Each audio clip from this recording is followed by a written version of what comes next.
Welcome back to Mystical Sisterhood. This is your host, Maureen Spielman, and today I'm sitting down with Mar Martin. Um, as you know from not all, but several of the people I've interviewed, I've met the men and women in my coaching programs, and Mar and I were lucky enough to be grounded together in Dr. Shefali Tsabary's program to begin with. And that was a few years ago. And our paths may not have crossed that closely when we first began, but as the universe would have it, they eventually did. And we were able to, across the miles, begin to know each other and learn that we, I think, shared similar passions of learning about how we're held in the universe and how to consciously come to meet ourselves in this lifetime, and knowing that when we commit to ourselves, that we are naturally going to bring it to the people around us. And so I'll just say that, Mar, there's so much that we're going to go into today, but just a big embrace and welcome to you.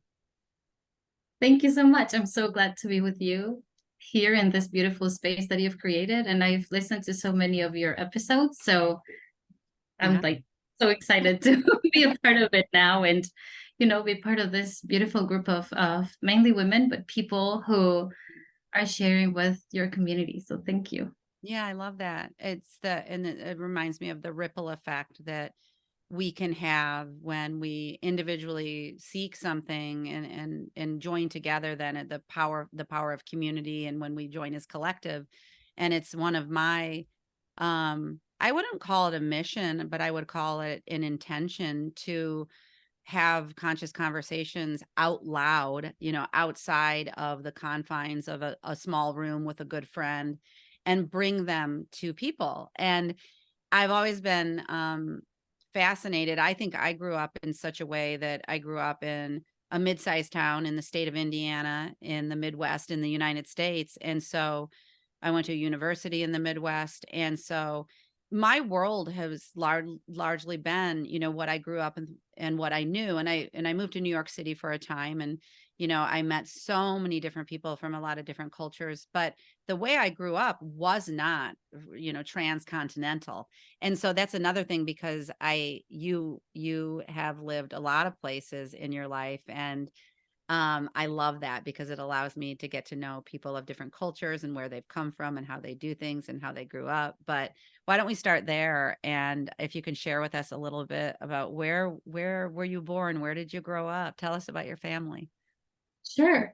I was born in Spain, and I grew up here. I went to college 1 year in France, but mainly in Spain. I live very close to the border with Portugal, so visiting Portugal constantly, but I'm from Spain.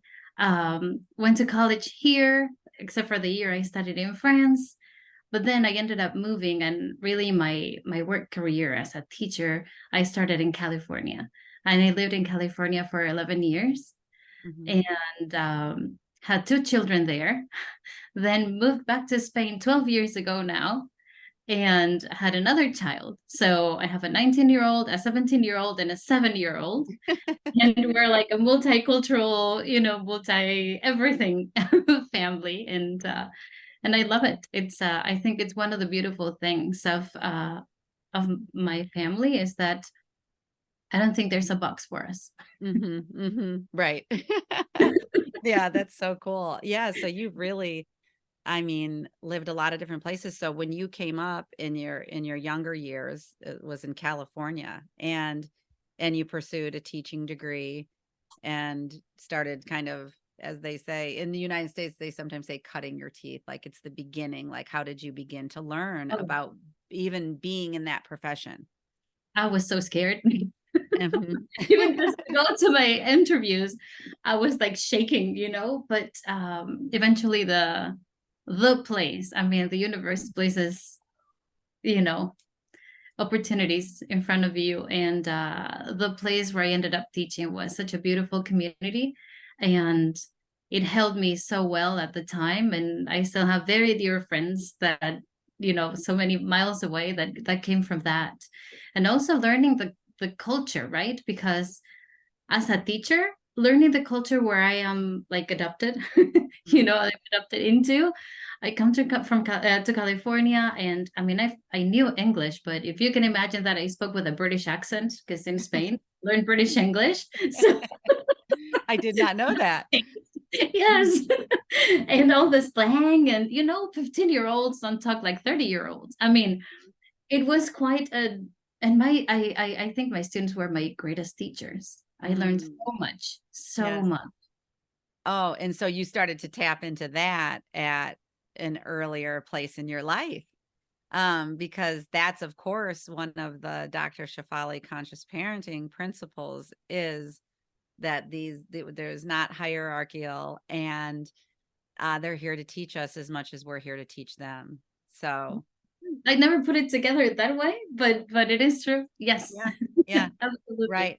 Well, and to you might understand that in such a different way than you did when you were an early teacher, but even knowing that, like, oh, I'm learning so much from these little people, it's just it's utterly fascinating when we can take a, it's not even a backseat, take the back seat if you want to, but just to seat alongside them, to open ourselves up to, wow, especially the wisdom of the coming generations, that things are changing, that they're here to teach us from the generations we came from.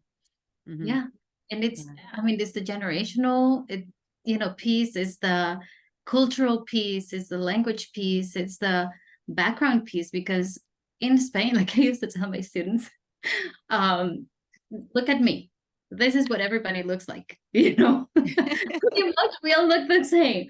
When Yeah. I used to look around, I lived in the San Francisco Bay Area in Berkeley. I mean, any given class group I had was so diverse, had so Mm. much richness, for me to soak into. And it was very diverse as far as their background, financial, cultural, you name it. It was a very diverse community, and it really showed in each group. So Hmm. that was such a present for me.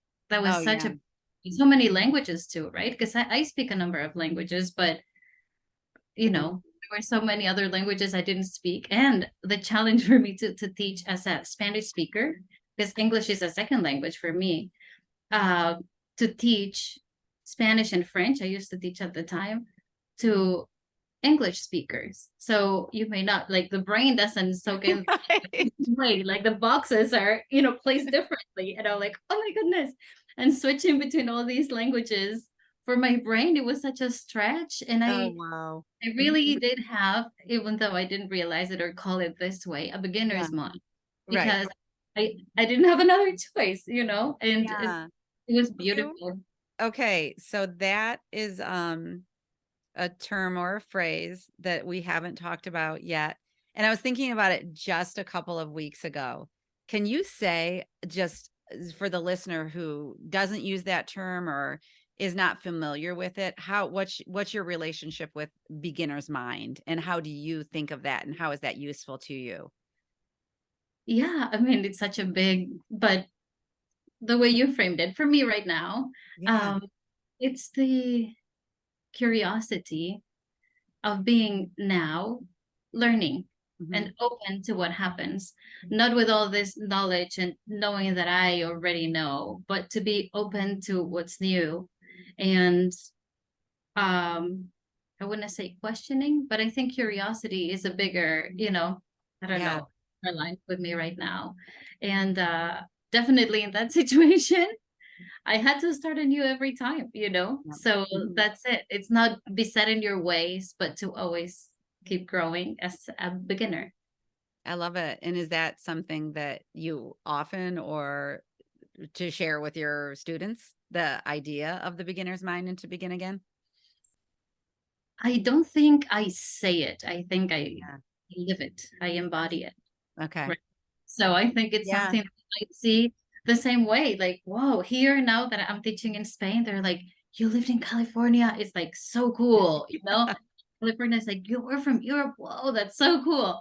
And yeah, starting anew. And I'm very open. I Mhm. started teaching here in the school only last year. And I was very open. It's like, yes, I'm a grown adult. I may look like this, but I'm new. Yeah. And I was not ashamed with everything I've lived. I was very scared when I was young and I started teaching in Mhm, California. mhm. Here, I was not scared. I was so grateful to have the platform where I could give myself to, the Yeah. community and receive so much from it. So I was very open about, no, you know what? I'm new. You've been Mhm. here more than me. Tell me. Right. Yeah. Yeah. And they would teach me about the school. They would teach me about the, different things. Mhm. So I think That's it's so a neat. good way to relate to Yeah. children and to people because they are people.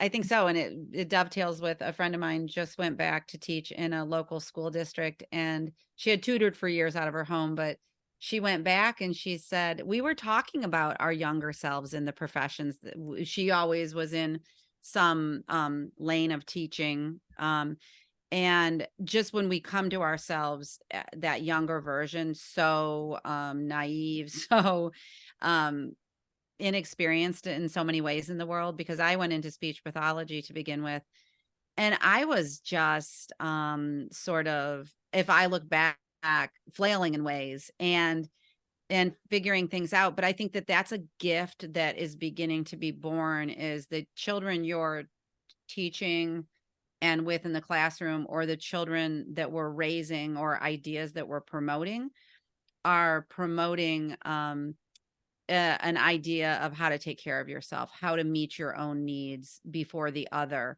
And if we can, even if what we are doing through the work that you and I do and share, and even if we look at that as the primary seeds, I'm hoping that then, as for the masses, as we learn to take care of ourselves much, much earlier, that we'll come in with more confidence or more worthiness. We're always going to be where we are, right? But I look, it seems to be a constant, like, oh yeah, a lot, so many of us felt that way when we first went in. Yeah. Any thoughts about that? Yeah, I agree with what you said, and I heard worthiness, Hmm. and um, yeah, I definitely did not feel worthy when I started teaching. When I started barely anything but teaching either. Yeah. Um, and that's something that I don't know if work is the word, but let's say worked on, I keep reminding myself of, and I keep meditating on. Yeah. And and now it's beautiful because I am in a different place. Hmm. And sitting, or well, standing, there's no chair in my classrooms. So standing in front of my students or next to my students, and from this place of loving myself more than ever, Hmm. knowing that I am worthy and knowing that they are worthy, each one of them individually, is such a beautiful place to connect from, because I've had opportunities to have conversations with students where yeah, for example, I have like a concrete example, because I think the theory is beautiful, but it happens. It's not something that I planned. It's part of my curriculum, But for example, I had this student who was turning in this paper, and her handwriting, I hadn't seen it, but she's like, "Oh my goodness, I'm so sorry, Mar. They called you by your first name here at school. It's very different." So I was like, "Mar, I'm so sorry. I don't know if you're gonna understand it. It's such a mess. Should I make it, write it over again?" And I'm like, okay. It's like, I'm such a terrible writer. Like, she went on, and I'm like, would you please not talk that way about my student? And Mm, she's like, what? They said, I would never talk to her, about her that yeah. way. Yeah. Can you just tell me the same, but in a way that's kind, Hmm. because you're worthy? It's the message. I Yes. didn't use That's the word, but beautiful. Yes. And so she's like, I've done my work. Like, thank you.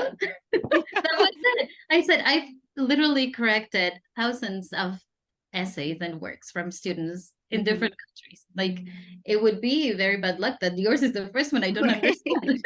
But if that were to be the case, I would ask you, can you please tell me what you tried to write here? And that's it. She's Yeah. like, that's true. Okay. And it was such a beautiful, and then like next week, for example, the next class, whenever there was something else to turn in, she again looked at me and she started to say, oh, madam, so, and I just looked at her with this like funny face, you know, just like, hey. And she said, I've done my work. I'm ready to turn it in. And I said, thank you. That's huge. That's Right? we hear adult women apologizing for themselves, saying, "I'm sorry," or any sort of language that is judgmental or self-shaming or not enoughness, or so I that's a perfect example. And what I can hear you say is that you came to her with compassion. And can you say a little bit more about how your relationship to self has transformed over the years? Because I think of you as a younger woman in California, you know, coming new culture, new job, all the things, and thinking like, oh, I wonder how Mar used to take care of herself. And if she did, for the parts of hers that had anxiety or felt stress in her life, and how she met herself, and just how that's transformed. Or was there anything, you know, if it has, was there anything in your life that kind of woke you up to the fact that something was calling from within to maybe cultivate that? And to the listener, I'm not, this is not a leading question. I don't know what Mara's going to say, but it's just, it's there for you. Thank you.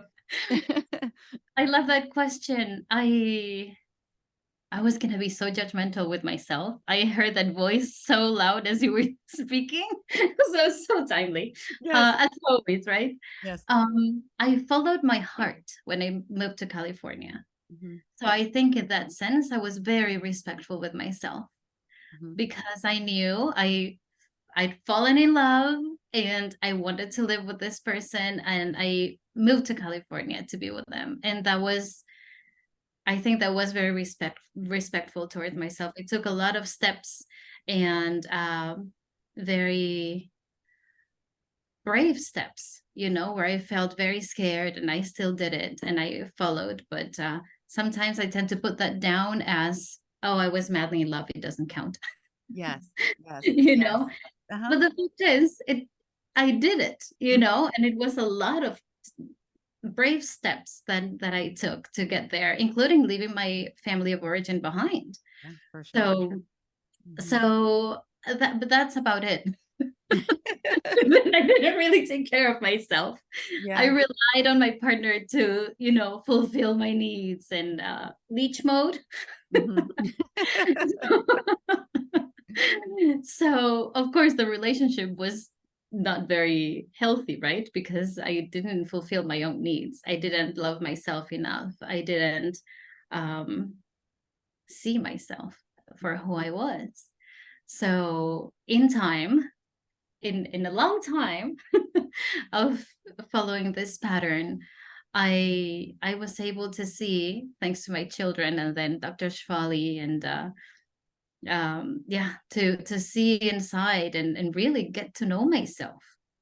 Once I got to know myself more and with so much spaciousness and quieting that inner critic that I thought I didn't have. Yeah. I really thought I didn't have a inner critic. It's Mhm. so funny. But then I started appreciating myself, gifting myself time with me for me, gifting myself more education for myself, more, you know, like Gabor Mate's compassionate inquiry or, you know, soul care and filling my soul with things that really were nourishing for me. And this in turn, because by then I had two children, three children, this in turn shifted the whole family dynamic and how we all interacted amongst ourselves. And so I think now I mean I just came back, as you know, from a week-long retreat by myself. That was unthinkable, you know, but just recently ago. Yeah. And my children see now that it's not that I do it for me, but I Mhm. mean now sometimes when I think, wow, now my children see that it's okay to Oh, be with mom for a whole week, which you know what I would before judge as a whole week, sure. and she can just do something for herself. And well, not only that, my oldest said next time he's coming with me. And but it's beautiful because I think, and they were so happy when I told them, the oldest ones, the 70-year-old, not so happy, understandably too. Yeah. But they were so happy for me that I know I am planting seeds. I mean, it's not just me, obviously, but this is, I see how my evolution, my transformation is reflecting back to them, that this is okay. I did not feel guilty, which, Mhm. guilt is such a big thing in all of Mhm. this. I just felt so grateful, so Mm. grateful for their father to stay with them, Yeah. so I could Right. do this. Yes. Um, it was But there's so, a but there's and this is a big thing. I can yeah, also, yeah. it's also little things in the day to day, waking up 20 minutes early so I can meditate. That's such a big, I mean, it's just as big as the other part because it's the watering every day, so I Mhm. can really be present in for myself and then in turn for my family, for my students, Yeah. right? Mm. Absolutely. You're you're going out and working all day. It's like you have to find those places. And I think that for anyone listening, that for anyone in any profession, whether it's teaching, otherwise, is it's so important, the self nurturing and taking that time, because it can be in the moments. It can be in the moments when you're at work and the self compassion. But I think you're saying to yourself, even in the 20 minutes in the morning, I'm so committed I always think about that, like, I'm so committed to myself, and we're here for our soul's growth, and so to sit with myself and see what's coming up and what's real for you in the moment, and yeah, where we need to meet ourselves, what's calling, like, emotions that are coming up, just so many things, and to take that, even that little space, I mean, what a gift, and you are worthy, and you would say that same thing to the children in your classroom and your own children. And I think there's a lot in there, even the description of going away for a week, because as moms, giving ourselves permission to do that, setting aside, so many things were coming up when you were saying it, that you had gifted yourself that, the fear of leaving your children for whatever that means to you, like for a person out there. Um, and in showing them that mom's going to take care of herself, and oh look, oh my gosh, she's not only doing that, I can do that. For it's such a model for them later in life, right? Hopefully starting when they're like 20 or whatever, and keep it going, keep the commitment to self going. So yeah, yeah. Mm, yeah. And just the self appreciations in there for you, that you were able to stay by your own side and your own needs and choose that for yourself. Yes. Mhm. Yeah. And with nothing to, like, no ulterior motive other than going. Yeah. Yeah. And really no expectations because you never know what's going to happen when you go to places like that. So I just went. Yeah. Yeah. And yeah, it was beautiful. It wasn't like when I moved to California where it was like a brave thing. And Yeah. in spite of it all, I did no, this was very done Yeah. with ease and with Mhm. alignment. So Yeah. If you were, do you ever, and I don't know the answer to this either, with amongst your teachers and people you work with, are are there conversations around the self-care for, ourselves in this profession? um not very many, Mhm. but I mean, I am there. So Yeah. sometimes, and some of my coworkers know that I'm a coach as well. Mhm. And especially moms will Mhm. like get into me sometimes and share and just like sleeping. Yeah. Some of them have Right. their young children. They're like, I'm so Yes. tired, and just talking about the importance of sleeping and sharing the caring for the kids. And that's also very different in the States and here. The maternity leave is Yeah. so much longer here. It really allows for much Wow. more self-care. Even the partner gets 4 months. So it's very Mhm. different. I had, very little time when I had my kids in California to be with them before I had to go back to teaching. whereas here you're entitled to that. And so it's a little bit easier to take care of Yeah. yourself. But once you're back, I mean, we repeat our patterns. So Hmm. that time to, okay, but connect with yourself. Yes, but maybe take 5 minutes before you get out of the car and just like Yes. breathe there with yourself, or it's or yeah, or sleep. Absolutely. So there Well, it is a conversation that happens mhm. sometimes, and I do see that it's not something that happens for everybody all the time, but Yeah. it's something that as you open up about, Yeah. as I'm gonna talk about myself, I open up about who I am and how I live. I think it becomes more of an open conversation for I more think people you're around right. me. I love that. Yeah, I think you're right.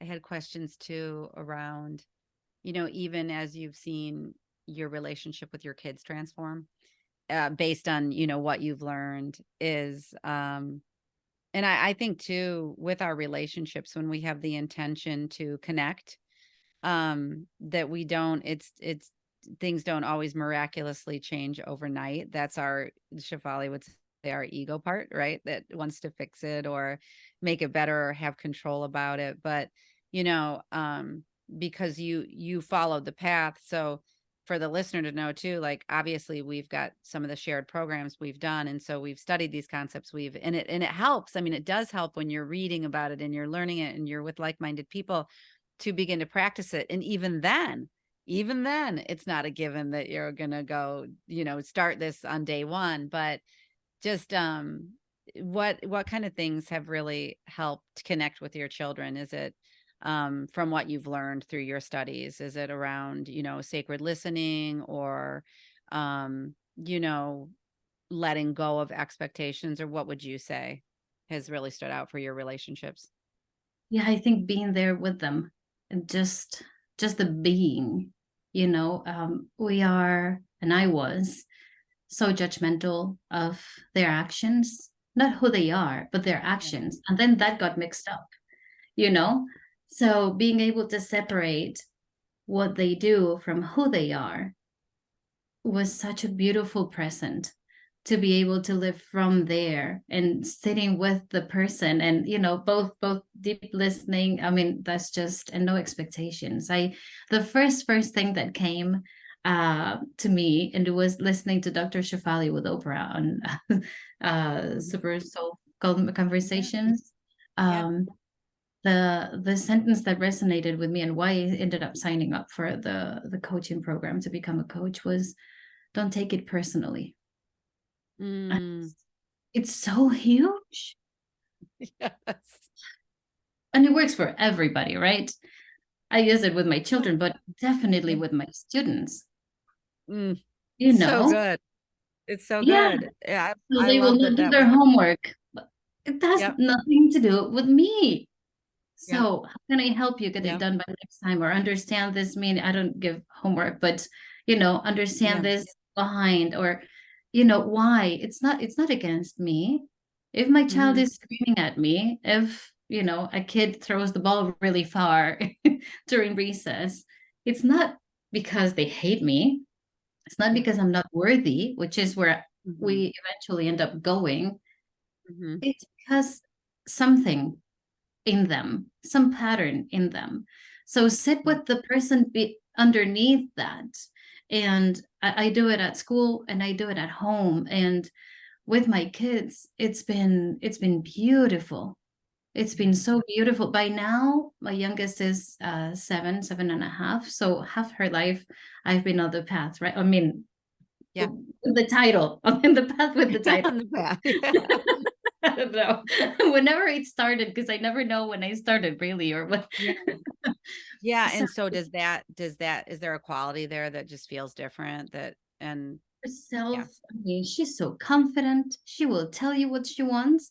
She doesn't care if you're an adult or a child. She just tells you. It's natural for her to state her needs. She's connected to herself.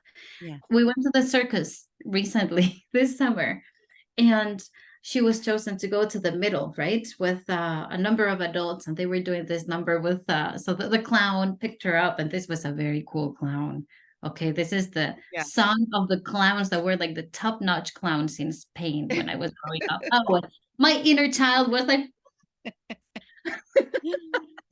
the clown picks her up, and these are nice clowns, not like the scary ones in the US. They're Okay, that's good. loving clowns. Yes. Yeah. And she's there surrounded by adults, this one of the stars of the show, and hundreds of people are looking at her, down at her, because it's all, like an orchestra sitting, so the Mhm. sunken. And I see her all tense, holding on to her dress, like very tense arms, but she was super happy. She wanted to be Yeah. there. Yeah. And I see her suddenly go,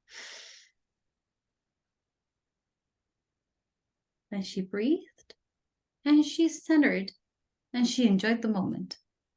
And I'm like, That's goodness, something amazing is happening, because I always wanted to go to that place. And yes. I was never chosen. And Oh, still just thinking about going, as much as I wanted to go, I was in a panic about being chosen at the same time. I didn't yes, know how to absolutely. self-regulate. I didn't know Right. how to meet my needs, because I didn't know what I was Mm-hmm. feeling. She knew Mm-hmm. she was scared. She knew Yep. she needed to breathe, and she knew how to calm herself down in front of Yeah. hundreds of people. She Yeah. was the Yeah. most important thing in her life. I Right. saw so Right. much in that one breath, Yeah. and I see it in my middle child, now 17, who is determined to play American football in Spain. Nobody plays American football here, and that's what he wants, and he so loves Yeah. it. And he's like, no, I will do it. I will. And he takes all the steps he needs to, he needs some support from us, Yeah. parents, and we try to provide it.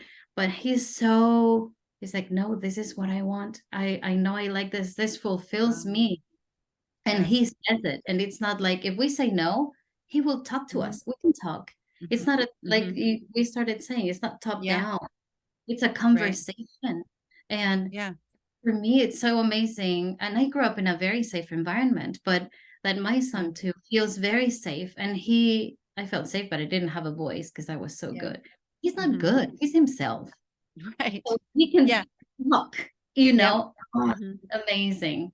That is. So a lot of spaciousness around whatever is true and real for them.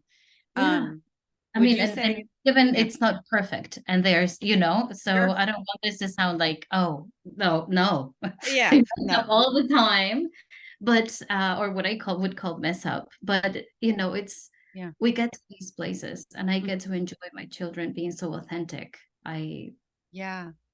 Yeah. is And I think, I mean, to go back to our coaching training, it was, I think Dr. Shefali talked a lot about how we enter into any kind of system, whether it's marriage or parenting or with this fantasy. So the whole idea that it's not perfect, well, it was never a guarantee that any of it would be. And I think that, even in my ongoing training, it can feel so hard sometimes because life is painful and it's got its painful places. And then it is true that that is what we experience as humans. And from what I understand, it's why we're here and part of our learning, but it doesn't mean in some moments that it doesn't feel really hard. And that's where the circle is, right? And like, how do we, because I'm even thinking about, um, for the parent or the teacher or just anyone who's neither, is that when we have that loss or the thing that used to, or maybe still triggers us or reactionary, like that first coming back to ourselves of like, it's so understandable that that would, make you angry or make you frustrated or whatever validation of whatever feeling you're having, is just such a critical part of it, coming to ourselves. And just like I can see, Mar, from the work that you're doing, and we'll call it that, or just the way of being that you're choosing to show up as more and more each day, that sometimes I'm like, because I was wondering about your younger daughter, like, is the breathing and the centering something, it's like, all like osmosis, like she just sees now you do and practice, and it doesn't always have to be like that teachable moment, but it can be, this is how we breathe, this is the energy, this is the, and just the things that we begin to practice, that it is energy, right? It ends up gaining mass and momentum of that type of energy. And then that's what they feel and and have the invitation then to remember about themselves if they've forgotten it. I think that's it. I mean, you embody it as best as you Yeah. can in your own way, in the here and now. You embody it, and children kind of soak Mm, in that energy, right? yeah. No matter what energy you have, no matter how, if you're very anxious and you're, that's what they will soak in Yeah. also.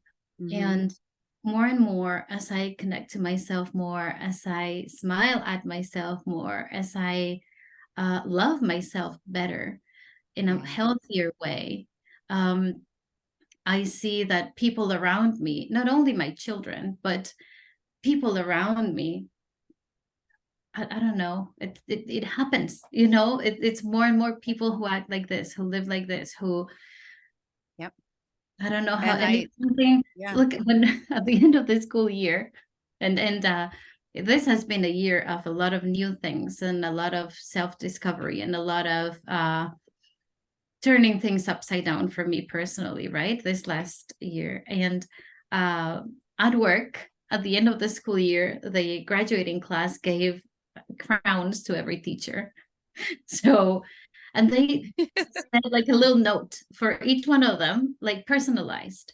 And for me, they wrote para la que vive feliz. So for the one who lives happy or happily. Oh, And I'm yeah. like, oh my goodness, I've been Oh happy, my I've been gosh. sad, I've been angry, I've been scared, I've been so many things. But the Yeah. fact that this is what permeates, you Right. know, Yeah. was just such an amazing, Oh, yeah. and like, I'm arrived. I have arrived. I'm here. This is it. Mm-hmm. What Mm-hmm. else? Yes. It was such a present because I love to teach, but not Yep. because of what I give, because of what I receive, Yeah. And I used Yeah. to think this was selfish.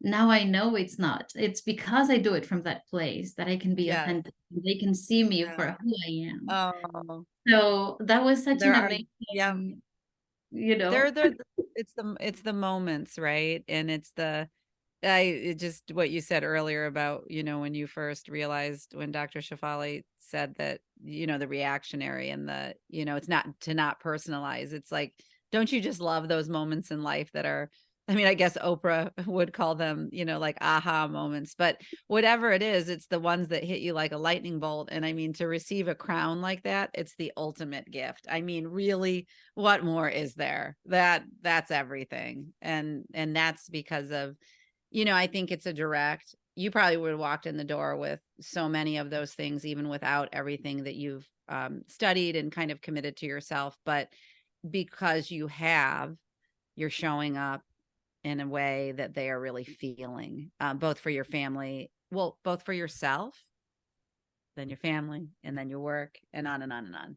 And so I think that that's a really beautiful message. And, I always think about you, just the people listening, what would you say when you look back at your younger self or even a few years ago, for someone who says, what are they talking about? What is this kind of self-care or soul care or connection to self? I think that those words can sometimes be very almost like evasive, like what does it even mean? But for a person who feels like they don't have like a portal or an entry point in, um, what do you think is a good starting point, or just any ideas that come to mind around that? Because a lot of people are feeling like there's not enough time. There's not, and I know we named the morning time, but even like a way of relating to yourself. no, and sometimes we're so tired. I mean, you know, it's Yep. difficult to get that morning time or that evening time or that anything time. I mean, I force myself to, if I haven't meditated, I don't get out of the car at work. And I Yeah. take 5 minutes inside the car before I join in the Wow. parking lot. It Yeah. Yeah. doesn't matter. If That, I'm 3 minutes late, I'm 3 minutes late, but I'm gonna be so much more myself if I give mhm. myself those 5 minutes. But it's difficult to find mm, the time, but not only the time. I want to say the truth, and I deserve these 5 minutes. It's not Yeah. time, it's the truth. We don't believe it. Yeah. Yeah. So it's working, with, well, one of the, I have so many things here, but this is me. Yes. Yeah. So And get yeah. yourself and start loving yourself here, Hmm. Yeah. and carry that Well, maybe as your phone, put it aside hmm, as your wallpaper so you can get to have an honest relationship with your younger self. yeah. Well, and that reminds me a lot. The picture you have of your younger self is that this idea of our younger selves, and the way that we've been taught, like in coaching, is a way that you can go back, is go to that younger version of yourself and reparent, remother, whatever word it is that you needed to go back and almost give yourself a repairing of what you didn't get in your childhood and what you deserved and everything. And so that's a coaching, um, way to be with somebody and offer them a way to connect with themselves. So that's a beautiful offering right there. And Mar was saying, like, you can put it, this younger child, it can be when you're 2 or 8 or 15, but a way to almost like it's a way that we look at ourselves in a picture. And I know Susie always says, Suzi Lula, that like you look at a child, that you look at them mainly with innocence, and with, that they are a light, and the way you treat a child in the classroom, it's so compassionate. It's all these things, unless you're, things are happening that make you feel worn down. But in general, we go to children with so much more compassion than we do ourselves, is what I'm saying.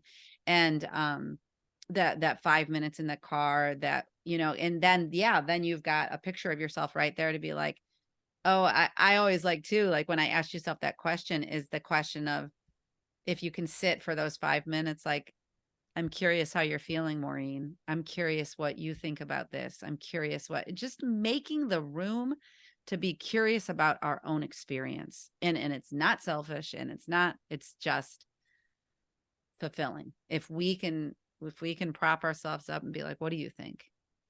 Yeah. And I also ask, well, ask yourself, ask your inner child, ask your picture of your younger self, what did you enjoy doing? Because Hmm. we tend to take ourselves very seriously, and tapping into joy is very powerful as well. I Hmm. always liked coloring, right? So Hmm. I'll color, and it's just, where I'll draw, or I'll do calligraphy now, and Yeah. just whatever, it's evolved, but it's Yep. that connection of being comfortable with yourself. Allow yourself the spaciousness to be comfortable with yourself. Sometimes we want to better ourselves or work on ourselves, Mhm. it, in what I consider now a rough way. It's like, okay, I want to get here, and I am strong and I can do it.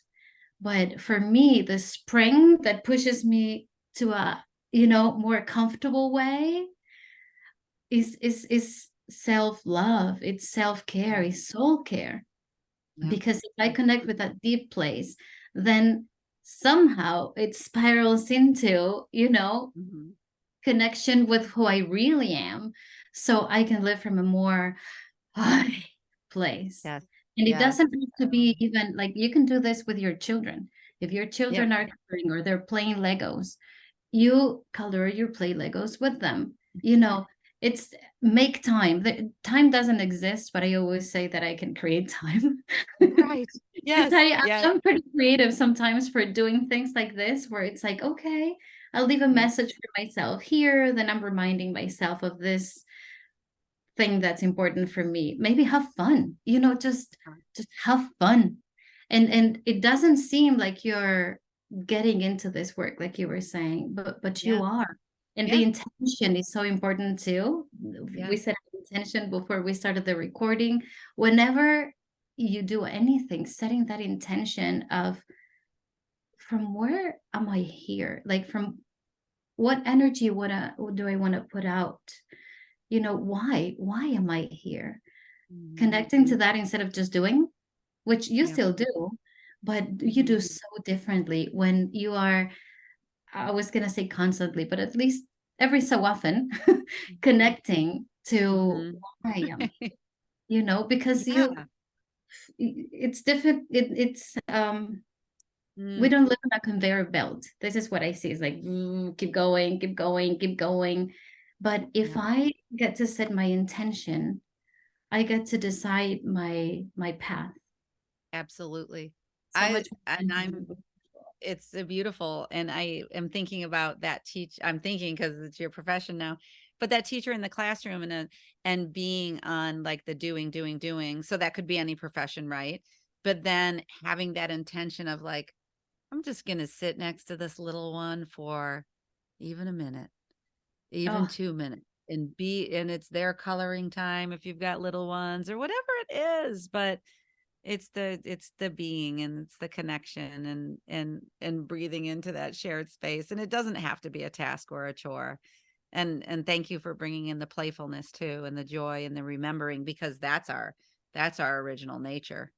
yeah. Hmm. And for I'm teaching teenagers, right? Yeah. So that's such a beautiful, I mean, I love that age. It's fun. They they're so, I don't know, I'm generalizing, but I see a lot of students who seem very secure, who got it all figured out, and children who Mhm. have absolutely nothing figured out.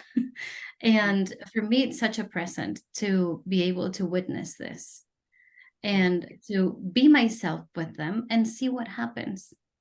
You know, just see just be. Yeah. And also sometimes I subtly or not so subtly, I don't know, use some tools like one time for a test. This is a test. I hate grades. So this is a personal thing. I wish we could evaluate children in a much more fair, holistic, human way, Mhm. but they exist. And I'm a teacher. I'm in the system. I give grades. So there's tests in my classes. And at the end of this one test, which this is beginning French, right? They don't know much. And I put extra credit, which is not a thing in Spain, but I made it a thing. And so creativity. And it says, it was like, my friend is Jean, whoever, right? And so then I said for extra credit, who is your best friend? They hadn't learned how to say best friend, but because it was in the question, if they could put it together, you know, Mhm. they could answer, and otherwise I would help them. So I picked up all the tests and I said, so I wonder how many of you answered, and I was just really wondering, answer that you are your best friend. Yeah. And Oh. their jaws just dropped to the floor. Their eyes opened like so big. They're like, Yeah. nobody had written down. And I shared honestly. I said, it's taken me so long, but Yeah. I'm this old. I'm this Oh my adult. gosh. Yes. Now Yes. I am my best friend. It Oh, is I love possible. that. So love Yeah. yourself. So, you Yes. know, there was one student who said, my best friend? How am I going to be my best friend? I hate myself. I am a terrible person. And I just listened, and Yeah. I listened so deeply. I told the psychologist on, you know, the school psychologist later, but mainly I was so happy Mm. that this was a safe enough space Yes. for this Yes. kid, for this Right. teenager, in front of Yes. all his peers and this Yeah. adult, Mhm. be so honest with himself and say, no, I don't like myself. Absolutely. It's remarkable. It's remarkable. Yeah. So it And that, classrooms yeah. can be really amazing places of sharing, of being, but Oh, yeah. to remember that we are all people, you know. Right. Oftentimes teachers think that we have to impose, and children Mhm. either feel then, because this is what the system has us, you know, believe we are, Yeah. that they have to push up because there's pressure down. if we Yeah. if we are very clear that there's absolutely no pressure, this pressure doesn't exist. This is love. We are all Mhm. here in love, in joy. I Mhm. get to sing in my classes, you know, language classes are fun like that. I can make it my Yeah. own. So then everybody can be their own. I want everybody to be as authentic as they can. And that allows me Oh, in turn to be as authentic as I can be, you know? yes. Yes. Yeah. It's so good. And that I just finishing with that safety piece and cultivating, when you talk about this young person, you know, feeling safe enough to say that and having a teacher who's more interested in any like your highest places, that seeing them like, no, we're here for you, and just to cultivate that love inside of you. And wow, I mean, you're there for the academic reasons, but you see that there's so much more we offer as human beings in wherever we are, wherever we're working, whatever we're doing. But yeah, I mean, Mar, is there anything that you'd like to add before we finish up that we skipped over or didn't have time for?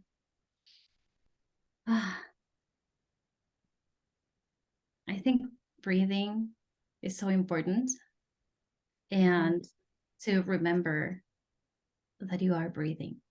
Hmm. Whether you're teaching, whether you're learning, whether you're listening to a podcast, Hmm. uh, remember that you are breathing and Yeah. celebrate that.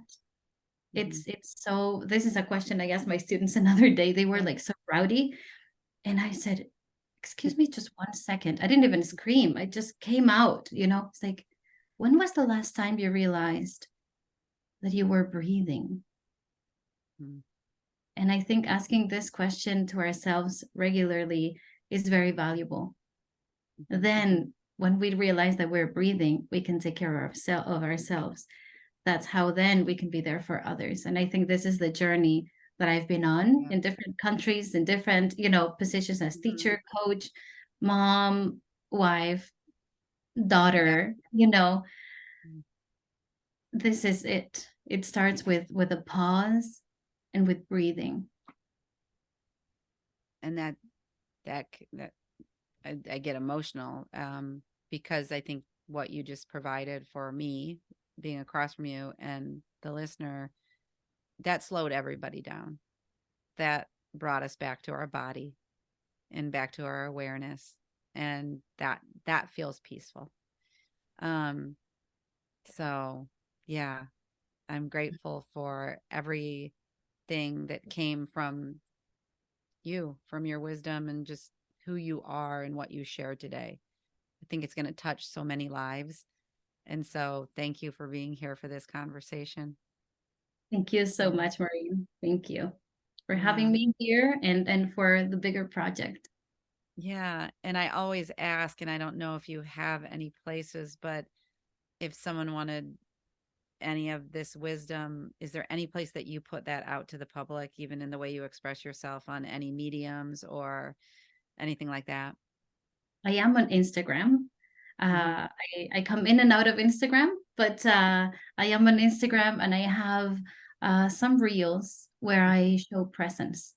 Uh, Um, so I think, if you can maybe find those as inspiration to find your own I love it. presence in your own life, right? But I am there. You can find me at Mar Martin Coaching. Okay. I'll put it in the show notes, and that'll be accessible for everybody. But yeah, have the best. I'm like, what are we at? We're at the beginning of the school year in the US, but Yeah, I I start wish tomorrow. So this is such a oh timely yes, I know. recording. And for any listener that stayed to the end, it's kind of funny because Mara and I started having this conversation. Well, right, I think when I launched the podcast, so that's almost going on, well, 8 full months, and we couldn't find the time. And as luck would have it, I know a lot of people can relate. It's like sometimes when you do something very last minute is when it comes together. So this was the perfect timing and the moment it was meant to happen. So I thank you, Mar. Thank you. And also, I would like to just foster love between parents and teachers and Mm, and students. I think we are all a community, and to remember this as the school year starts, how we are one. We are all in the same. We all have the same intention, mhm. to ultimately to be happy, maybe, Yeah. but to be authentic. And there's this book by Thich Nhat Hanh, Mhm. gonna say the father of mindfulness, is happy teachers change the world. Ooh, This nice. is, I had it here because it's, I love it. Yes, yes. Um, but I think this is it. Just like happy parents change the world, Oh, I or love it. connected. So think this way of the Mhm. teachers of your children Yeah. too, Yes, and yourself. It starts with you and respect of the other. So I don't know. I just that's wanted to good. bring this up. That's a perfect place to finish up because yeah, we didn't even mention, and we'll, maybe have another conversation, but that's perfect because I think that one of my intentions is always to like kind of foster my communication skills and laughable in ways, right? I have this podcast and I'm able to express myself, but with other individuals, that's my work. And knowing that my voice as a parent is something that teachers want to hear, even if culture's kind of told me like, oh, they're too busy, there's not that time or space for your voice. We're all building intimate connections. And the more that we can know, we, like you're saying, we're on the same team. And I felt it in my life when I've had things that my child may have needed more needs, or that I was putting on that. And knowing, I think it's the smartest thing we can do is go in and speak and let that teacher know, like, this is what they're like at home. And that, and to go back to your point, Mar, that there's my child and then there's the behaviors that they sometimes exhibit, and they're not necessarily the same. I'll just leave with that. But so much goodness. And thank you for the listeners today. I hope you got so much out of this episode with Mar, and we'll see you next time. Thank you, Maureen. Thank you. Thanks for listening to this episode of Mystical Sisterhood. To learn more about my one-on-one coaching programs or join the Mystical Sisterhood membership, visit MaureenSpielman.com or MysticalSisterhood.com. Thanks so much. I'll see you in the next episode.